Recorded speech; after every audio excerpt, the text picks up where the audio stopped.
Bonjour. Peut-on parler de foi sans les épreuves? Est-ce qu'en réalité, un homme peut dire « j'ai la foi » si il n'est pas éprouvé par quelque chose? Aujourd'hui, voici ce que je vais essayer de vous partager en partant surtout et toujours de mon expérience personnelle. Je parle de foi ici parce qu'effectivement, je pense que j'ai quelque chose sur la foi à vous partager. Comme je le dis toujours, pour celui qui veut réellement comprendre cette chaîne, qu'il essaie d'abord écouter ce témoignage. Ce témoignage que j'ai déjà effectué, oui, je pense que cela va te permettre de comprendre réellement cette chaîne et de pouvoir peut-être t'abonner ou de suivre ce que nous sommes en train d'essayer de faire. Partant donc d'une période difficile, je me trouve dans une situation vraiment invraisemblable, dans une situation que le commun de mortels ne peut vraiment pas croire.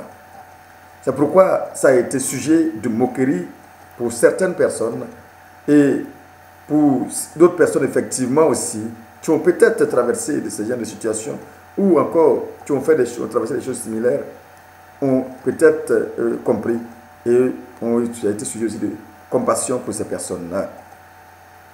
Pourquoi je dis aujourd'hui, peut-on parler de foi sans les épreuves? Parce qu'effectivement, si tu dis que tu crois vraiment en Dieu, c'est en ce moment-là, tu vas savoir si vraiment tu es chrétien ou tu n'es pas chrétien. Quand tu reçois des difficultés spirituelles, par exemple, où tu es persécuté à longueur de journée, où tu vois des choses qui sont horribles à tes yeux, où personne ne voit que toi seul, effectivement, tu vas être tenté à beaucoup de choses. Oui, beaucoup de choses. Et le plus souvent, beaucoup de personnes ne comprennent pas, le monde spirituel arrive à succomber. Quand il succomber, arrive à se rallier dans le camp du diable. C'est pourquoi il est très important pour moi de faire cette vidéo, pour que ceux qui sont tentés actuellement, ceux qui sont dans les difficultés actuellement, puissent comprendre que ça, c'est une ruse. Quand les attaques arrivent, c'est une ruse pour te plonger dans le camp du diable. Je vais d'abord lire ce verset que je pense être bien pour illustrer mes propos. Le verset de Jacques 1, chapitre 1, verset 2 à 4. Mes frères, regardez comme un sujet de joie complète les diverses épreuves auxquelles vous pouvez être exposés. Il dit les diverses épreuves auxquelles vous pouvez être exposés. Soyons conscients qu'il n'est pas exclu que lorsque nous sommes chrétiens, nous sommes à l'abri de toute épreuve. Soyons déjà conscients que le chrétien n'est pas quelqu'un qui vient et du coup, dès l'instant que je suis chrétien, immédiatement, les épreuves fuient par l'autre porte. C'est faux. C'est faux. C'est archi faux. Au contraire, comprenez que lorsque on devient chrétien, on décide donc de passer d'un monde dans lequel nous vivions à un autre monde. C'est-à-dire, je n'étais pas chrétien. Et la Bible dit, si tu n'es pas celui qui n'est pas, disons, de Christ, il est enfant du diable. La première fois que j'ai entendu ce verset qui disait cela, j'étais terrifié. J'ai dit, mais comment un être humain peut être enfant du diable s'il vient de Dieu? Mais oui, attention. Dès l'instant que nous naissons dans un monde déjà où des personnes ont décidé de suivre des entités. Et tu nais dedans tout petit et effectivement, tu vas suivre déjà ces personnes-là. C'est-à-dire, ta mère, ton père, tes ancêtres ont déjà leur culture, que c'est une culture qui adore certains occultistes et nous sommes obligés de les suivre parce que même parfois on nous initie même sans même notre avis. Donc dans un premier temps, tu es dans ce monde-là et que tu veuilles ou tu ne veuilles pas, tu es dans ce monde, le monde diabolique. Oui, si je me permets de le dire. Mais dès l'instant que tu veux décider de quitter un monde à un monde, C'est-à-dire tu quittes un père pour un autre père. Mais ne crois pas que cela va être aussi facile que vous le pensez. Non, ce n'est pas évident. Quitter une entité à une entité, surtout quitter le diable pour le Seigneur, pour Dieu, c'est le contraire qui est peut-être facile.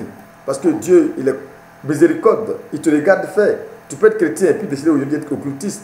Ça n'engage que toi. Mais tu ne vas pas voir que Dieu va te faire des scènes pour cela. Non, il ne va pas te primer pour cela. Il va te laisser jusqu'à ce que toi-même, tu puisses comprendre que tu es dans le très mauvais chemin.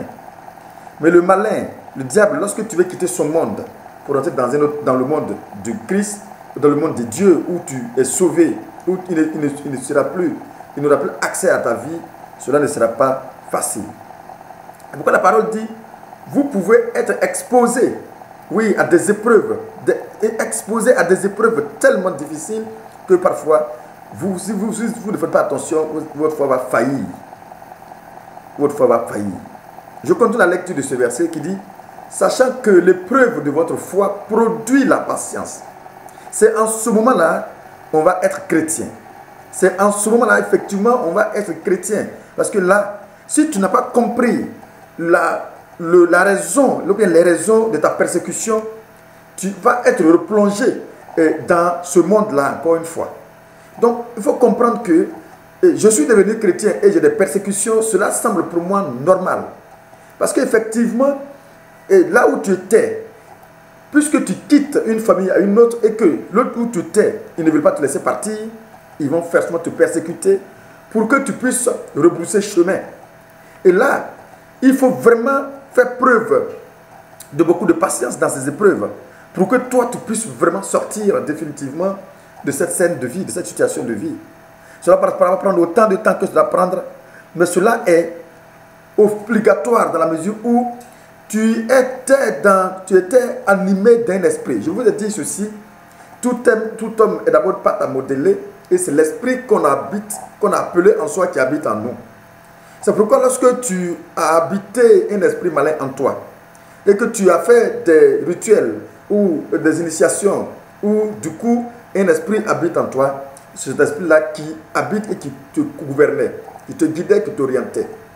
Cet esprit est là. Mais les persécutions, c'est quoi? C'est la phase où cet esprit doit forcément quitter pour que l'esprit de Dieu puisse entrer. Comme ce qu'on appelle en réalité la nouvelle naissance.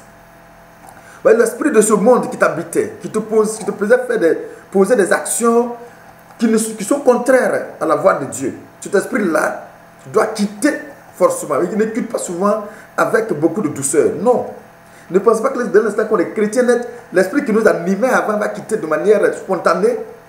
Parfois, il sort avec beaucoup de bruit. Parfois, il sort avec beaucoup de difficultés. Parce que quand il sort de ton corps, il faut qu'il aille habiter ailleurs. Mais tant qu'il n'a pas une autre destination où habiter, il ne va pas sortir immédiatement de ton corps facilement. Non. C'est pourquoi ce temps est un temps difficile à supporter par tous les chrétiens. Le temps de persécution. Parce que ce temps-là, ce sont le temps d'épreuve. Et ce temps-là, tu vas effectivement nourrir ta foi et grandir dans la foi. Parce qu'effectivement, si tu n'as pas compris ce message déjà, et que tu vas penser que immédiatement j'étais dans une vie paisible d'une manière ou d'une autre, une vie paisible qui n'est pas paisible, parce qu'une vie où ta vie était vraiment une vie de débauche n'est pas une vie paisible, et en ce moment-là, tu seras tenté encore à replonger dans la même vie où tu étais. Il faut faire attention à cette phase. Le verset va continuer en disant, mais il faut que la patience accomplisse parfaitement. Hein? Il faut que la patience accomplisse parfaitement son œuvre. C'est-à-dire, il faut forcément que ce temps-là puisse être un temps pour te reconstruire. C'est-à-dire, pour dégager les esprits que j'appelle les esprits de ce monde qui t'animaient, qui te peut-être pousser à poser des actes. Par exemple, je prends l'exemple de l'impudicité, l'alcool, la drogue pour certains. En tout cas, la vie où tu n'es même pas patient, où tu n'as pas de compassion pour l'autre, où tu penses que tout est ton intellect. Cette partie-là doit quitter pour que tu puisses te replonger dans la vraie vie, la vie de Christ, la vie de Dieu, la vie de l'orientation réelle de l'Esprit de Dieu, où l'Esprit de Dieu va t'habiter et te conduire et te guider. c'est cette phase-là qui est la phase des épreuves. Et cette phase doit être comprise par tout chrétien. Et que le malin revient toujours pour essayer de tenter, pour essayer encore de voir ce que cette maison-là, je peux encore l'habiter. C'est pour dire quoi? Lorsque tu parviens à être chrétien et qu'à un moment donné, tu as pu surmonter toutes les épreuves que le diable va faire et que tu vas sentir un moment, à force de l'opprimer en toi, l'opprimer en quoi faisant? L'opprimer en me plongeant ta vie dans la parole, en plongeant ta vie dans la justice, en plongeant ta vie dans la compassion, en plongeant ta vie dans l'amour. Du coup, il va sentir effectivement qu'il est opprimé. Parce que c'est le contraire de sa vie que tu t'es en train de lui montrer. Ce que tu ne faisais pas avant. Du coup, c'est ce que tu vas être tenté maintenant à faire. Et là, il va t'obliger à te replonger dans la vie de drogue, dans la vie d'alcool. Il va t'obliger à te plonger dans la vie de l'impudicité. Où tu comptes les femmes. Et à ce moment-là, il va te dire, oh Don Jean, tu es puissant, mon gars. Non. Mais quand tu vas vouloir quitter dans cette vie, il ne va pas te laisser. Il va même te proposer des femmes cadeaux. Il va même te proposer l'alcool cadeau. Il va même te proposer la drogue cadeau. Parce qu'effectivement, tu ne sais pas, à un moment donné, tu ne sais pas où l'alcool tombe, mais il y en a à gogo. Même quand tu n'as pas l'argent, ils vont venir te proposer cela. Ce sont les temps des épreuves où ce que tu avais la difficulté d'obtenir. Il va même te donner l'argent cadeau pour pouvoir te procurer de ces choses-là. Il est malin. Il n'est pas fort. Il est malin. Frère, si tu es en train de traverser ces périodes où tu es dans une incertitude spirituelle, où tu es dans une confusion spirituelle, où tu ne sais pas effectivement s'il faut continuer avec le Christ ou il faut rebrousser chemin, je dis non. C'est le malin qui est en train de parler en toi. Ressaisis-toi rapidement et demande à Dieu de t'affermir, de te fortifier. Surtout, je te conseille une seule chose, plonger tes yeux dans la parole de Dieu si tu sais lire, ou écouter la parole de Dieu si tu as la possibilité. Seul ça, c'est-à-dire, ce qui opprime le diable, ce n'est pas ce que nous, forcément nous croyons, c'est la parole seule qui opprime le diable. Ce qui opprime le diable, ce n'est pas le jour de dimanche où nous nous mettons à l'église. Non, ça n'opprime pas le diable.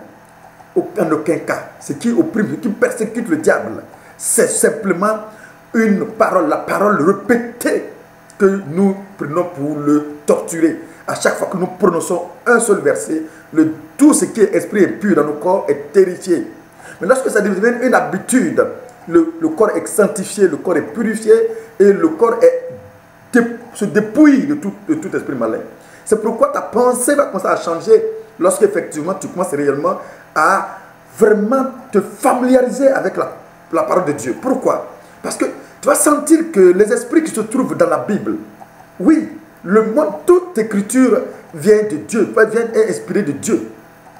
Donc du coup, quand vous lisez, vous recevez un ensemble d'enseignements, cet enseignement que moi j'appelle esprit, qui va commencer maintenant à t'habiter, à se rétablir en toi. Et tu vas sentir que tu ne vas plus voir les choses de la même manière. C'est pourquoi lorsque tu vas voir peut-être le fou passer, tu as une compassion pour le fou. Avant, peut-être tu le vois, tu le critiquais, il a fait ses bêtises jusqu'à il est devenu ceci. Mais dès l'instant que tu es imprégné dans la parole, dès l'instant que tu as vraiment reçu l'esprit de la parole de Dieu, tu ne vas plus les choses de la même manière. Tu verras le drogué comme un esprit qui est en train de le torturer. Tu verras l'alcoolique comme un esprit qui est en train de le torturer. Il est là, figé dans son esprit, en disant, écoute, il est l'heure d'aller me servir. Mais ça veut dire quoi? Il est l'heure d'aller me nourrir de ce que je prends, l'alcool, ce qui peut me rendre fort. Il est l'heure d'aller me servir en prenant quoi? La drogue, ce qui peut me rendre fort. Pourquoi? Parce que cet esprit-là te commande.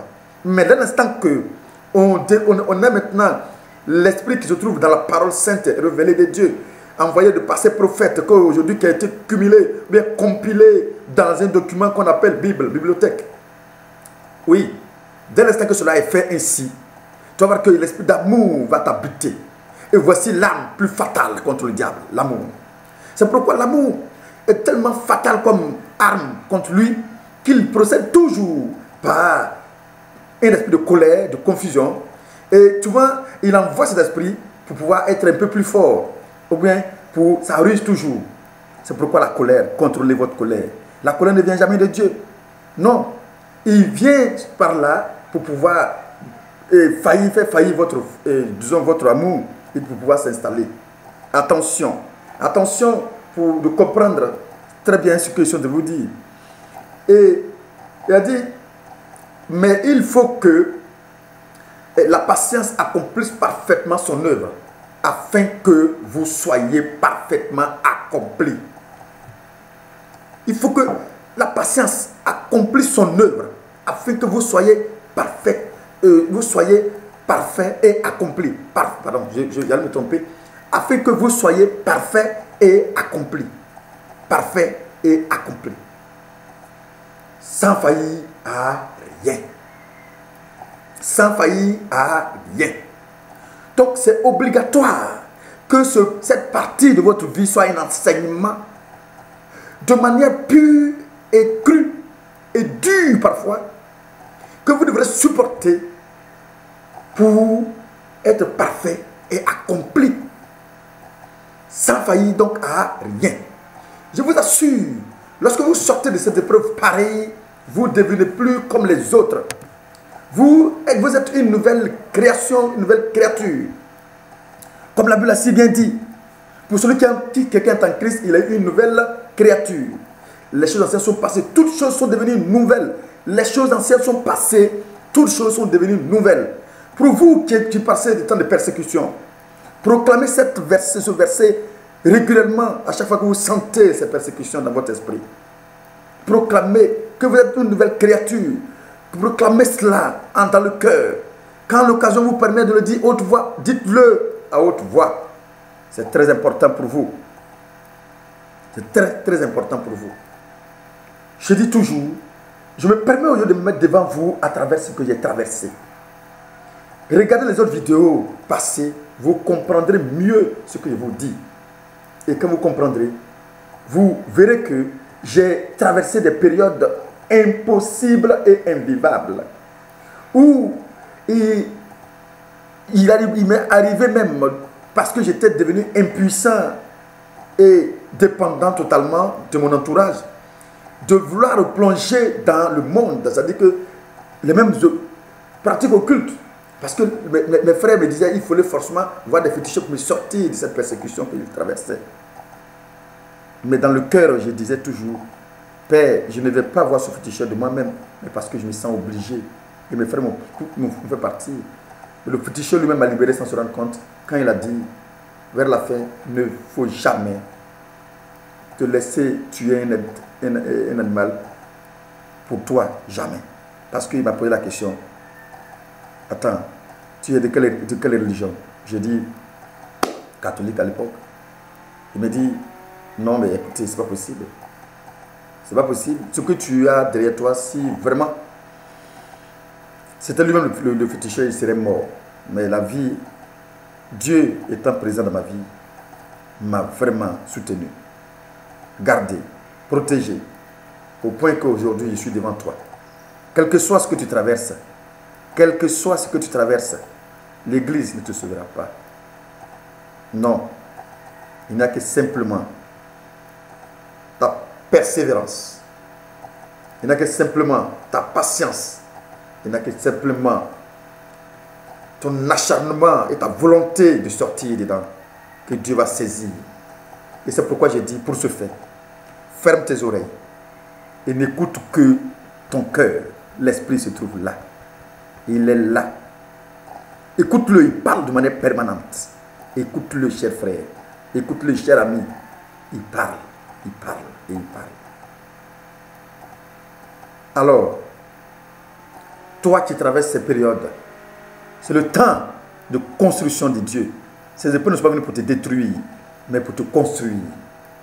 Ne voyez pas les épreuves comme étant venues pour détruire, mais c'est surtout pour construire. Celui qui voit les épreuves comme pour détruire, c'est faux. Parce qu'en réalité, quoi qu'il en soit, tu as le temps de découvrir la réalité de Dieu. Et c'est en ce moment-là, tu vas savoir faire la part des choses. Même si cette épreuve t'emporte, mais ça t'a permis de connaître Dieu. Oui, ça t'a permis de connaître Dieu. Quoi qu'il t'arrive, sois-en sûr la vie d'ici est une vie, mais il y a une autre vie qui est vie.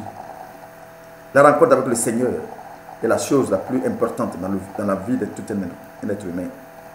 Et je pense que toi, tu dois maintenant, si tu n'es pas vraiment engagé, engage-toi. Pas pour aller crier à l'église. Non, non, non. L'engagement, c'est la décision formelle de détruire les œuvres du diable en ta vie et installer les œuvres de Dieu dans ton corps. Quand cela est fait, toi, tu es un être affranchi et accompli. Merci donc, pour ne pas être très long, pour d'avoir suivi cette vidéo. Encore une fois, à bientôt pour une autre vidéo. Abonne-toi si c'est ta première fois de venir sur